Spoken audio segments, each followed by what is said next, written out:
हम तो यहां तक लोगों से कहते हैं, आप लोगों ने अगर पूर्व में कथा सुनी हो तो हमने कई बार कथाओं के माध्यम से वर्णन किया, यदि कोई प्रॉपर्टी का झगड़ा चल रहा है, कोई अदालत में पति पत्नी का झगड़ा चल रहा है, भाई भाई का झगड़ा चल रहा है, कोई नातेदार रिश्तेदार के माध्यम से कोई गलत तरीके से किसी ने अगर कोई केस लगा दिया, कोई प्रशासनिक कार्यवाही चल रही है, तो शिव महापुराण में हमने पहले भी वर्णन किया, आज फिर कहते हैं, एक बेलपत्र, एक शमी पत्र, एक दुर्वा और एक कनेर का पुष्प, मुख से बोलिए, एक बेलपत्र, एक शमी पत्र, एक दुर्वा, एक कनेर का पुष्प और एक अक्षत आखा, इनको रखकर रंगेश्वर महादेव, कुंदकेश्वर महादेव और चंपेश्वर महादेव, इन तीनों का स्मरण कर जब हम बेलपत्री के पेड़ के नीचे मट्टी का ढेला बनाकर, मट्टी का पार्थिव शिवलिंग बनाकर उसी पर ये समर्पित कर देते हैं और उसी शिवलिंग को दीप दिखाने के बाद में उसी शिवलिंग का विसर्जन कर ये चढ़ी हुई बेलपत्र, शमी पत्र, दुर्वा, कनेर का पुष्प,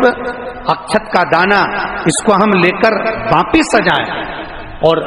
कैसा भी प्रशासनिक तकलीफ चल रही हो, लगभग 20 दिन इंतजार करना, 21वें और 22वें दिन बाबा चाहेगा तो निर्णय आपके पक्ष में ही आएगा, ये निश्चितता। रंगेश्वर लक्ष्मी जी ने बेलपत्र के वृक्ष के नीचे साधना करना प्रारंभ करा। जैसे ही मां लक्ष्मी ने बेलपत्र के वृक्ष के नीचे साधना करना प्रारंभ करा तो देवाधिदेव महादेव कुछ ही समय में प्रदोष काल के समय पर लक्ष्मी जी के सामने शंकर भगवान प्रकट हुए। शिव जी ने पूछा, लक्ष्मी तुम्हें क्या चाहिए? लक्ष्मी जी कहती हैं, मेरी ये अश्व की योनि, मुझे अश्वी बनना पड़ा, घोड़ी बनना पड़ा, इस अश्व की योनि से मैं मुक्त हूं, पर प्रभु इस अश्व की योनि से मुक्त तो हूं, पर मेरे प्रभु ने मुझे घोड़ी बनाया है, अश्व बनाया है, मैं चाहती हूं मेरे नारायण मुझे इसी घोड़ी की योनि में, अश्वी की योनि में प्राप्त कर। इस घोड़ी की योनि में, इस अश्वी की योनि में मेरे स्वामी, मेरे नारायण मुझे प्राप्त। ठीक है, भगवान भोलेनाथ जी ने कहा, आप चिंता ना करें, जिस प्रदोष काल में आप बेलपत्री के वृक्ष के नीचे आती हो,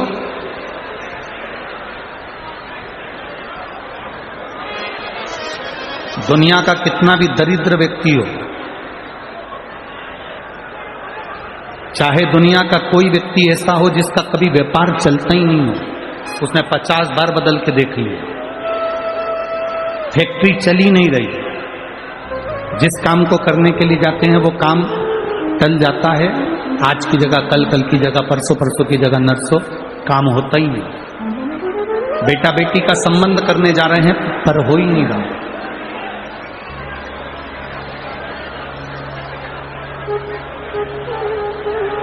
कितना भी दरिद्र से दरिद्र व्यक्ति,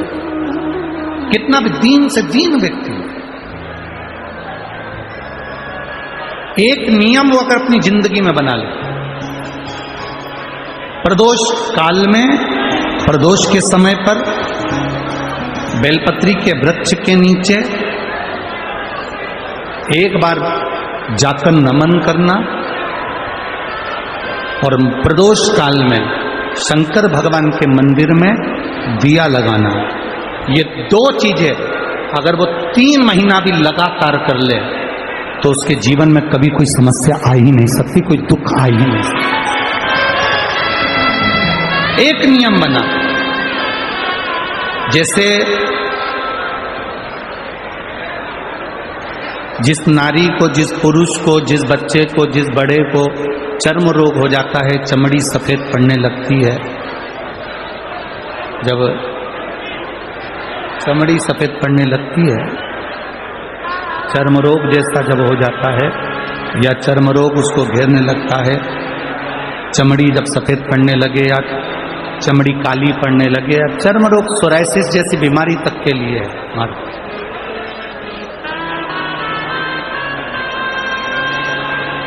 बेलपत्री के वृक्ष के नीचे की मिट्टी, बेलपत्री के वृक्ष के नीचे की मिट्टी,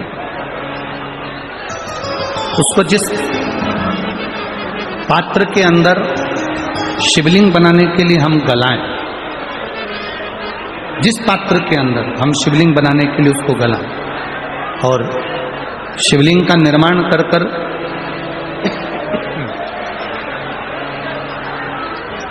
हम बेलपत्री के वृक्ष के नीचे उसका पूजन करें, उसका विसर्जन करें।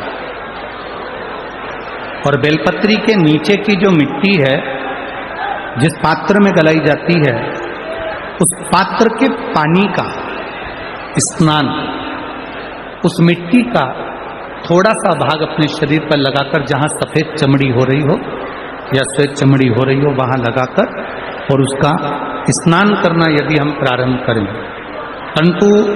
प्रदोष जैसे अपन शंकर भगवान के मंदिर जाते हैं,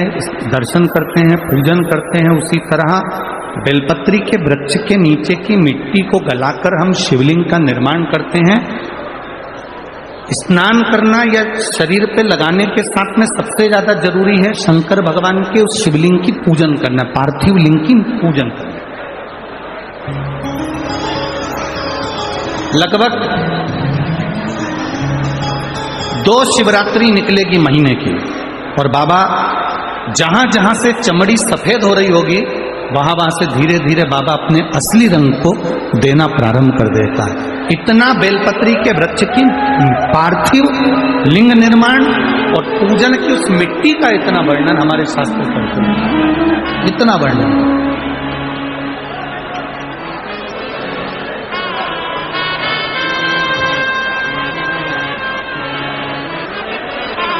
शिव कथा को, शिव महापुराण की कथा वर्णन कर रही।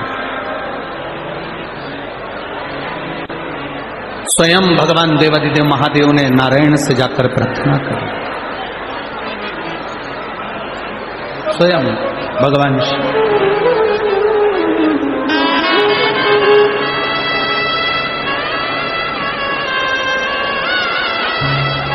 शंभु